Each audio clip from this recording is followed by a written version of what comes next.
All right, Shalom. This is the brother Nahalia from the GMS Orlando camp. I want to start off by giving all praise, honor, and glory to Yahweh, Bahashem, Yahweh Shai, Bahashem, Rakah Kodash. Double honors to the apostles and the elders of Great Millstone, who are the elders of Yashar Allah. And a sincere salutation to all you Akim, who are preaching this word and believing this word, and to the Akwaf who will believe in this word in all truth and in sincerity. Yahweh is the name of the one they ignorantly call God. Yahweh Shai is the name of the one they ignorantly call Jesus.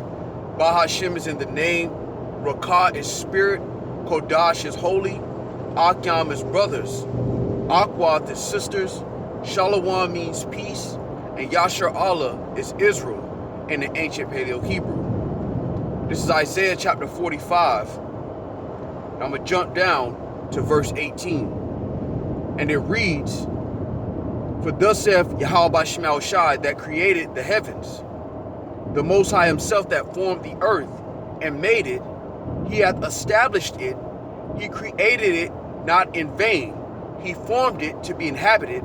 I am Yahweh Shemel Shai, and there is none else."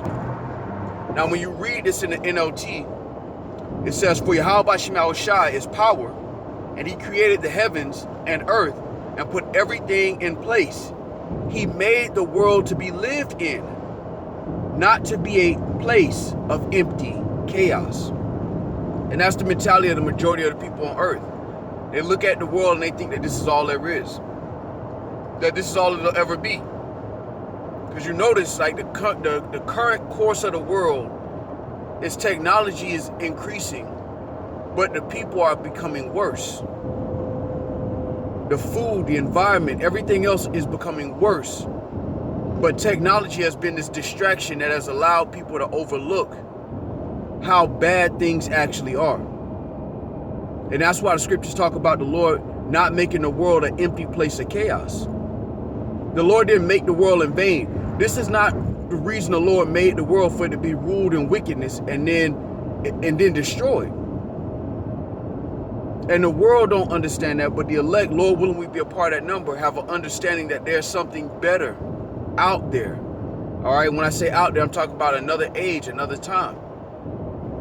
Esau is the end of the world, and Jacob is the beginning of it that followeth. And contrary to the Christian narrative, that kingdom is going to be on earth.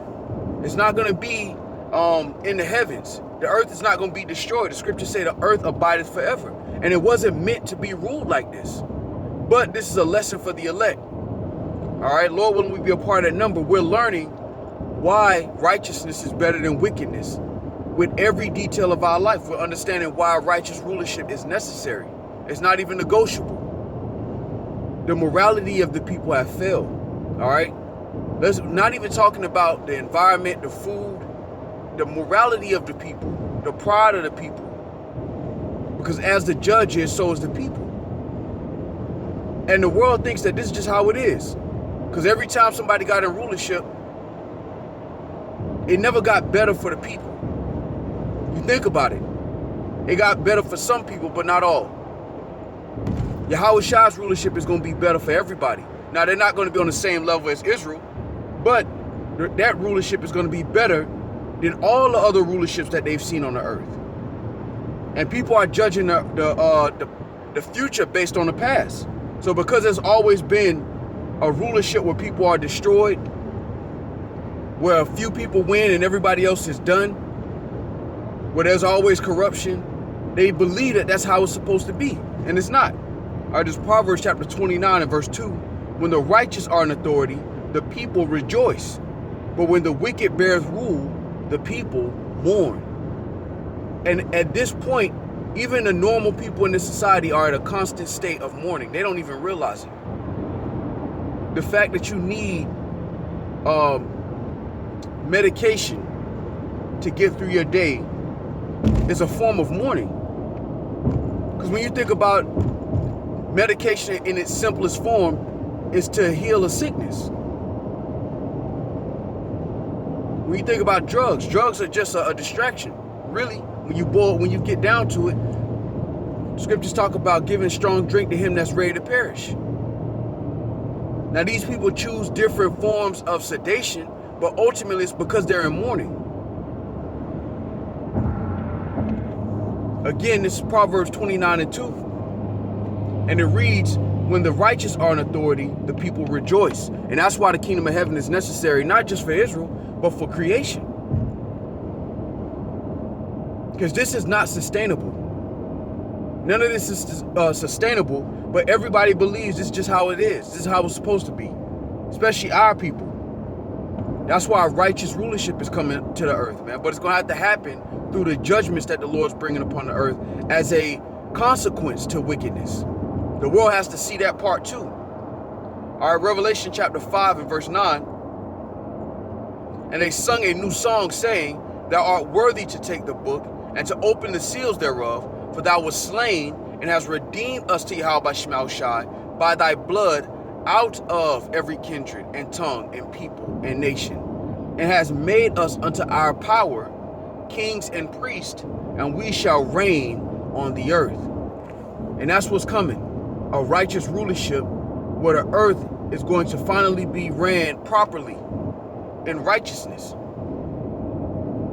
And that's what the world needs. I mean, before we understood this truth, we thought that this is all there is. Looking forward to the next Jordan or the next video game, or working your job, trying to hustle your way up to a new promotion, get more than a 5% raise, checking your 401k to make sure you got enough savings, thinking about your retirement. Like, that's how we all thought like that. Until the Lord willing we be a part of that number, the Lord gave us the eye salve to see what the world really is and what the Lord said is going to be. Because that part is important. We see what it is, but the Lord has given us a renewed hope. Real quick, this is Isaiah chapter 32, and I'll start at verse 1. Behold, a king shall reign in righteousness, and princes shall rule in judgment. All right? And that's, man, righteousness is coming to the earth. Equity is coming to the earth. Where someone poor can still get justice. They're not oppressed because they don't have the same funds. Where no matter what tax bracket you're in, food is still food. You can still get clean water. These are things that, at this point, people have forgotten that these things are unnatural. It's unnatural to live like this. But because Esau gives the world technology, they're blinded to the fact that this is not all there is. This is not how it's supposed to be. Scriptures talk about the trees rejoicing, because even the animals being chipped, being put in zoos, that's wickedness, man. And most people ignore these things because they get a little piece of the pie. All right, and when you look at their little piece of the pie, really it's just a distraction. They give you a job in a video game, or they give you a job in Pornhub, and then they give you food that's not food, but it tastes good. And everybody believes this is okay. This is just how it's supposed to be. It's Isaiah chapter 24 and verse 5. The earth also is defiled under the inhabitants thereof, because they have transgressed the laws, changed the ordinance, broken the everlasting covenant. Therefore hath the curse devoured the earth, and they that dwell therein are desolate. These people don't even realize they're desolate, man. They think that this is all good. They think that this is what life is supposed to be, man, and it's crazy. This ain't all life got to offer through the Spirit and power Yahweh Shema Shai. And it's almost like a disrespect to the Heavenly Father, because it's almost like saying the Lord made the world for this, just for this. That's why people don't want any more. At this point, all our people want to be is equal. They're okay with working for Esau. They just want Esau to acknowledge them. When you really think about it, Jake don't want to actually be on the same playing field. They just want the so-called white man to make them feel better with words, to acknowledge their existence. This is why Black Lives Matter was a movement that was created by George Soros, but a lot of our people were hooked into it because they seek the validation of the so-called white man. So our people have made peace with the worst case scenario. They cool with this. They're not budging. They hope is stuck in this realm, in this age. But the Lord has opened us up to understand that there's greater things prepared. You think the Lord, who made billions and trillions of birds and creatures, you think the Lord just made it for this sake? Just for Esau to catch him and put him in a zoo? So you could pay $20 to see a miserable creature in its unnatural habitat?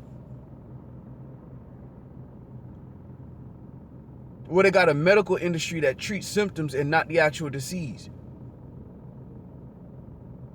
And they give you food that's not food, but they process it so much that it tastes good, so you don't know the difference. And then people get mad at us when we say this man is the devil. Look at the world in this condition. But because they got technology, because they can hop on a video game and live out their fantasy, or hop on Pornhub, this is wickedness, man. You can get pork grinds at a grocery store, at a convenience store, man. And the world telling us that we backwards. It's disgusting, man. It's filthy.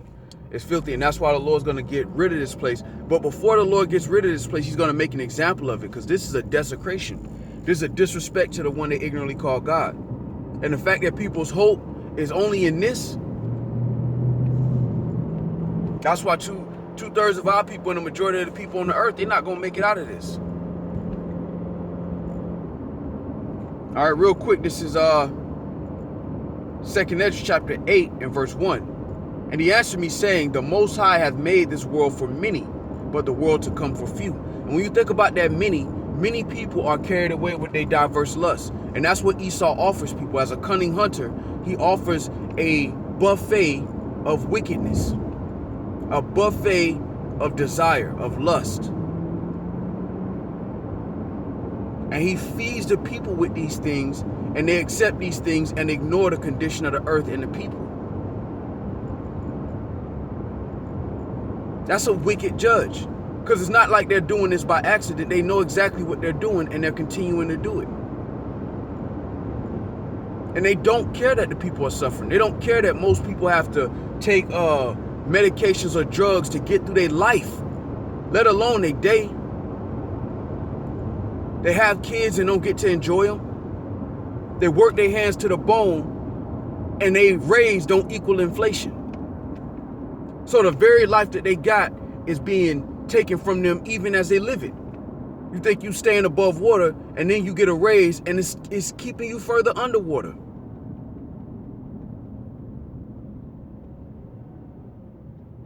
And most people believe the world is just supposed to be made in vain. It's just supposed to be made for this sake. That people just live their life, work their job, and just be miserable, and just accept the fact that this is how it's always going to be. Again, this is Isaiah 45 and 18 in the NLT.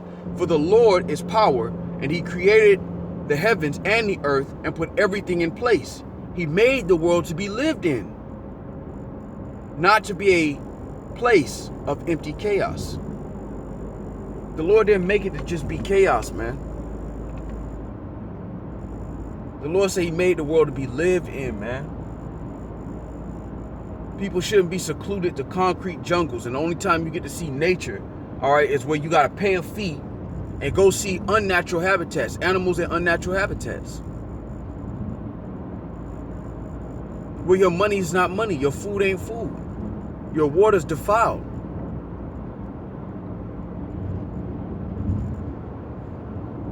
I want to get that word live, all right? Matter of fact,